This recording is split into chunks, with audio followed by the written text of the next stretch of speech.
আসসালামু আলাইকুম, কি অবস্থা সবার? কেমন আছেন? আশা করি সবাই ভালো আছেন। আমি আজকে খুব বেশি ভালো, কারণ গত 3 মাস যাবৎ গাড়ি পাইছি, দিয়ে আসছি শোরুমে, পাইছি আবার দিয়ে আসছি শোরুমে। তো আজকে ফাইনালি একেবারে সুন্দরভাবে, একেবারে বলতে গেলে এত নাটকের পর অবশেষে আমি আমার গাড়িটা আজকে ফিরে পাবো। তো জায়গাটা খুব খালি খালি লাগতেছিল এতদিন, তো আজকে এই জায়গাটা পুরো ভরাট হয়ে যাবে। তাই দেরি না করে আমি খুব তাড়াতাড়ি রেডি হয়ে চলে যাচ্ছি শোরুমের উদ্দেশ্যে। তো রাস্তাঘাটে যে পরিমাণ জ্যাম, আর যেহেতু ঈদ আর মাত্র কয়েকদিন পর, তো মার্কেটে যেভাবে লাইট জ্বলতেছে মনে হচ্ছে ডিজে পার্টি চলতেছে, কিন্তু রাস্তাঘাটের ডিজে তো আর কোনো থামার কথা নাই, কারণ রাস্তা যে পরিমাণ জ্যাম, আর এই জ্যামে খুব বেশি বিরক্ত লাগে। আর এইদিকে 100 ফিটে হাট হচ্ছে, বাট আফতাবনগর হাট হচ্ছে না, খুব বেশি খারাপ লাগতেছে।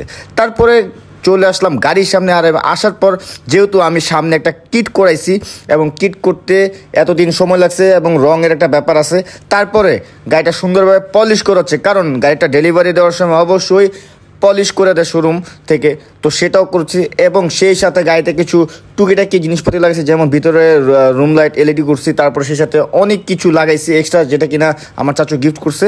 তো এখানে আবার দেখতেছি একটা ফেরারি যেভাবে যাচ্ছে, মনে হইতেছে যে ফেরারিটা আমার কাছে আসতেছে, বাট এটা হচ্ছে আমার ড্রিম কার। বাট ড্রিম কার বলে যেহেতু কথা, তো ড্রিম কারকে ড্রিমভাবে দেখা উচিত। তারপরে 5 লিটার তেল দেওয়া হচ্ছে শোরুম থেকে, কারণ গাড়িতে 1 ফুটা তেল নাই, তাই শোরুম থেকে এটা প্রেফার করলো।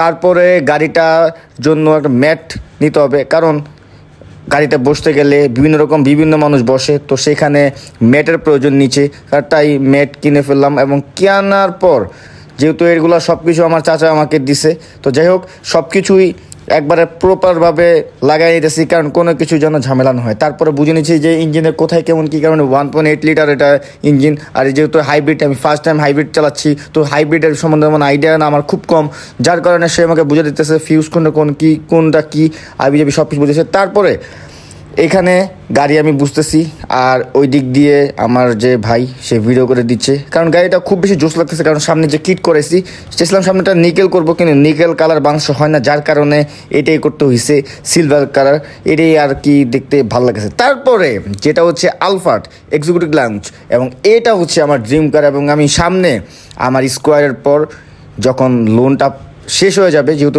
এটা লোনে কিনা, তো লোন শেষ হওয়ার পর আমি সাথে সাথে এই আলফাটা নিয়ে নিব। তাই আলফাটার সামনে আগে থেকে একটা পোস্ট নিয়ে নিছি, যেহেতু আলফাটা কিনছি এমন একটা ভাব নিলাম। তো যাই হোক, যেহেতু স্বপ্ন, অবশ্যই স্বপ্ন একদিন পূরণ হবে, কারণ যদি আপনার স্বপ্নের জন্য যদি কষ্ট করেন আর যদি লক্ষ্য থাকে, অবশ্যই আপনি আপনার স্বপ্ন একদিন আপনার পূরণ হবে।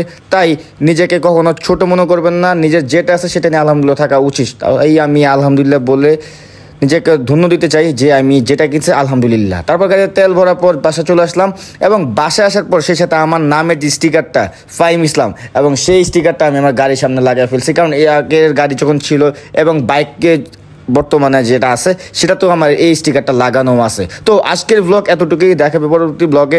এখন থেকে রেগুলার গাড়ি নিয়ে বেরোবো, কারণ অনেকদিন বাইক চালাইছি আর ভালো লাগতেছে না। সো দেখাবে পরবর্তী ব্লগে। সবাই ভালো থাকবেন, সুস্থ থাকবেন, আল্লাহ হাফেজ, সি ইউ।